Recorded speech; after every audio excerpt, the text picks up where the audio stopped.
Welcome to my Formula One show. My name is Divan. Here I talk about Formula One motor racing and all its glory and ingloriousness. You must be asking yourself, why should I listen to this guy? Well, let's just say I've worked overseas, I've seen Formula One races overseas, I've also had the privilege to work for a hotel that Formula One drivers stayed at. I met these Formula One drivers. I also had the privilege of actually discussing, or let's say having a discussion with Formula One drivers. I personally, since I was at a very young age, I was a fan of the Formula One driver Mika Häkkinen. If you know him, you would know that he's been a driver. He hasn't been a driver for a very long time, and I was a big dreamer of one day becoming a racing driver myself. Unfortunately, that didn't come true. However, I'm not phased. I'm stronger than ever, because Formula One, following Formula One, watching Formula One has kept my passion alive, and I am able to watch Formula One and live my passion, and following the sport gives me that energy and drive for motor racing in general. So I hope you would give me a chance to show you and prove to you how toxic my passion can be. Even though I don't mean toxic, I mean how easy it is for someone to get passionate about Formula One racing. I hope that you would follow me on this journey. And today we're going to follow and do a short article on a brief history of Formula One. So we need to know what is the history of Formula One to actually understand it. Where does Formula One come from, and where did it go to in the last decade or more? The Formula One in the name refers to a set of rules to which all participants and cars must comply, and was originally and briefly known as Formula A. Can trace its roots back to the earliest days of motor racing, and emerges from the Bayonet European racing scene of the interwar years. Plans for a Formula One Drivers' Championship were discussed in the late 1930s, but were shelved with the onset of World War II. In 1946, the idea was rekindled, and in the season the first races were held, and the following year the decision was made to launch a Drivers' Championship. It took until 1950 for the details to be hammered out, and in May 1950 the first World Championship race was held at Silverstone. The first F1 race had taken place a month earlier, and Prix, only 7 of the 20 or so Formula One races that season counted towards the title, but the championship was up and running. Even as more races were included in the championship, there were plenty of non-championship Formula One races. Non-championship races continued until 1983, when rising costs ruled them unprofitable. There were no shortage of privateers, drivers who operated on their own and who bought and raced their own cars. Nevertheless, the Formula Ones dominated by major pre-war manufacturers such as Alfa Romeo, Ferrari, Maserati and Mercedes-Benz. Although Giuseppe Nino Farina, who won the inaugural title, the key driver in the 1950s was John Manuel Fangio, who won the Drivers' Championship in 1951, 1954, 1955, 1956 and 1957 with 5 different manufacturers. It was not an easy beginning. In 1952 and 1953, the lack of entrance meant the authorities ran races to Formula 2 regulations, with Alberto Ascari winning the championship in both years. Of the 20 makes that competed in 1950, most were soon forced out by the cost. Only Ferrari have competed since the off. The death toll in races was gruesome. 13 drivers were killed in F1 cars in the first decade. The cars made considerable technology advances. The first season were run using a pre-war cars like Alfa's 158. They were front-engined with narrow threaded tires and 1.5 litre supercharged or 4.5 litre normally aspired engines.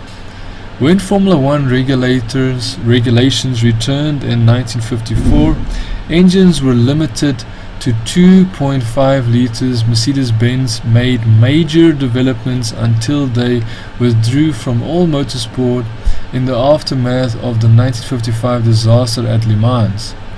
In the late 1950s, Cooper introduced a rear-engined car, and by 1961 all manufacturers were running them.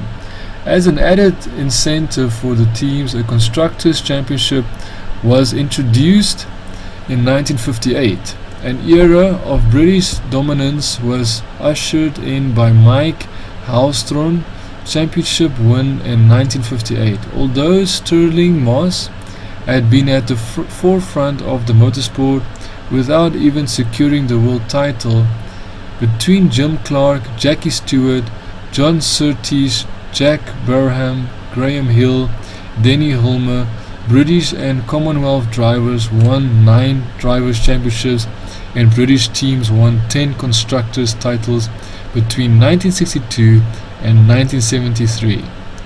The iconic British racing green Lotus with a revolutionary aluminium sheet monocoque chassis instead of the traditional space frame design was a dominant car, and in 1968 the team broke new boundaries when they were the first to carry advertising on their cars. In 1970s, Lotus Jochen Rindt won the Drivers' Championship, posthumously the only man to do so. Underlining the continuing risk, his replacement as Lotus number 1 was young Brazilian Emerson Fittipaldi. He then split the next 4 championships with Jackie Stewart, taking 1971 and 1973 for the new team Tyrrell, and Fittipaldi 1972 and 1974. The cars became faster and slicker. Lotus again were the innovators when they introduced ground effect aerodynamics that produced enormous downforce and greatly increased the cornering speed. By the early 1970s, the days of private entries were all but over as the cost of racing rocketed. Not only that, with the advent of turbocharged cars, speeds and power also raced ahead. Safety remained a concern. Stewart retired on the eve of what have been his final race following the death of his close friend and teammate Francois Severt in practice ahead of the 1973 US Grand Prix. In 1975, Fittipaldi refused to drive in the Spanish Grand Prix, which was stopped after 29 laps when a car plowed into the crowd, killing over 4 spectators. Ferrari began to reassert themselves with drivers Niki Lauda and Clay Regazzoni, the former capturing the first of 3 drivers' titles in 1975. He won 6 of the first 9 races in 1976 before a horrendous crash at the German Grand Prix left him with burns so severe he was not expected to live. Almost unbelievably, he was back in the cockpit 6 weeks later, and the championship went down to the wire. James Hunt edging out the courageous Lauda in the final race. Lotus again led the way in 1978 with the introduction of ground effects technology, using the side skirts and underbody design to give the car phenomenal grip, albeit temperamentally. And Mario Andretti was supreme as he won 6 of the 16 races, but the year was again marred by a tragedy as teammate Ronnie Peterson was killed at Monza. This marked the beginning of the end of the legendary Lotus team and was their last championship winning year. In the early 1970s, Bernie Ecclestone rearranged the management of Formula One's commercial rights, turning the sport into a billion-dollar global business.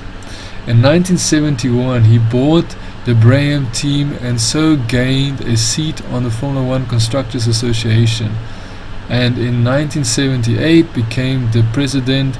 Until Ecclestone's circuit owners controlled many aspects of the sport, he persuaded the teams of their worth and the value of negotiating as a coordinated unit. In 1979, FISA, Fédération Internationale du Sport Automobile, was formed and almost immediately clashed with FOSA over revenues, and regulation matters deteriorated to the extent that FOCA boycotted a race and threatened a breakaway, tactics that were turned on Ecclestone years later. In return, FISA removed its sanctions from the races. An uneasy truce came with the 1981 Concorde Agreement. In 1980s, Alan Jones and Williams teams dominated, and the 1981 Nelson Piquet took the title by 1 point with victory at the US Grand Prix in 1982. Seemed set to be centered on a rift between Ferrari's Gilles Villeneuve and Didier Pironi, but Villeneuve was killed at Zolder. 2 months later, in practice for the German Grand Prix, Pironi was so badly injured that he never raced again. From then on, turbos was first appeared in 1977, came to rule the roost.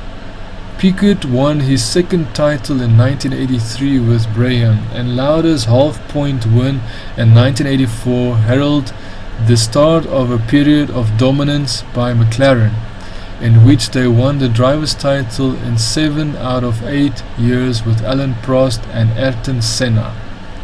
The team's zenith came in 1988 when they won 15 out of 16 races, but the following season turbos were banned and the relationship between the two drivers deteriorated rapidly. To combat the phenomenal power of cars, restrictions were brought in and eventually turbochargers were banned altogether in 1989. In the 1980s, electronic driver's aids began to merge. Again, Lotus were at the forefront, and by the year 1980s, semi-automatic gearboxes and traction control were a natural progression. The battle between new technology and the desire of the FIA to counter accusations that the drivers were increasingly less relevant than the boffins raged through the next 2 decades. McLaren and Williams continued to rule the roost in the 1990s. In all, McLaren won 16 championships, 7 constructors, 9 drivers championships. In that period, while Williams matched them with 16 titles of their own, 9 constructors and 7 drivers. But the rivalry between Prost and Senna ended in 1993 with Prost's retirement, and then in 1994 Senna died at Imola. His death was a watershed in that it led to the considerable increases in safety standards. No driver has died at the wheel of an F1 car since then.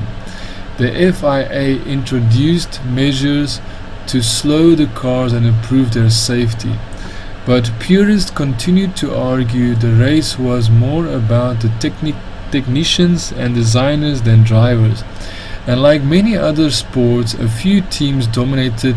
McLaren, Williams, Renault, former Benetton and Ferrari won every world championship from 1984 until 2008.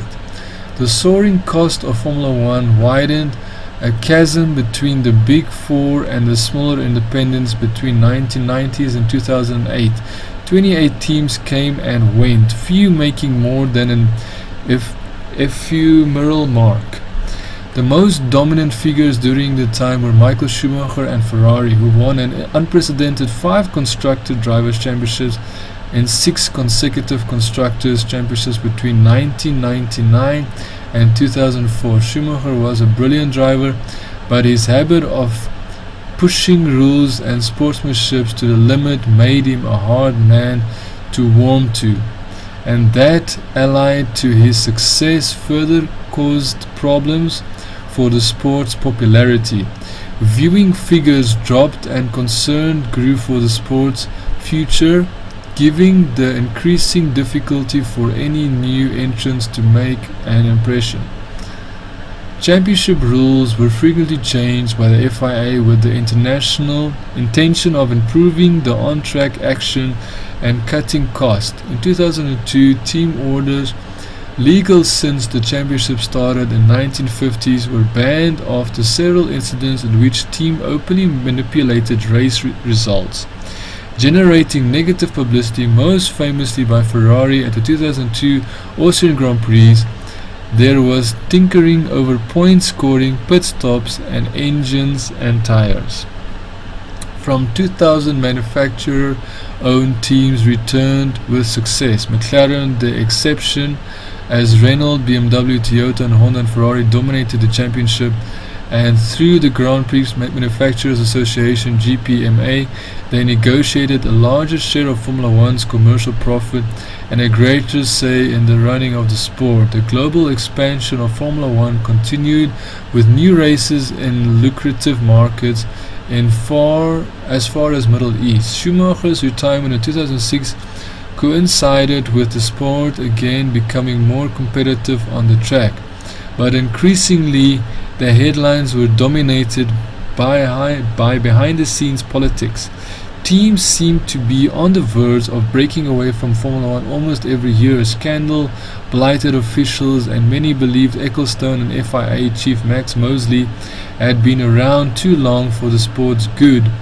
The nadir came late in 2009 when it was revealed that Nelson Piquet Jr. had been ordered to crash at the 2008 Singapore Grand Prix for the benefit of his teammate. Renault boss Briatore was subsequently banned, but it was yet another Formula One could have done without. And Nelson Piquet Jr. had ordered to crash in 2008 Singapore Grand Prix, benefit his teammate. And just as a note, the reason why I'm repeating that is because his teammate was Fernando Alonso. I want you to keep that name in mind, because there's very important things I would like to discuss regarding Fernando Alonso and his future.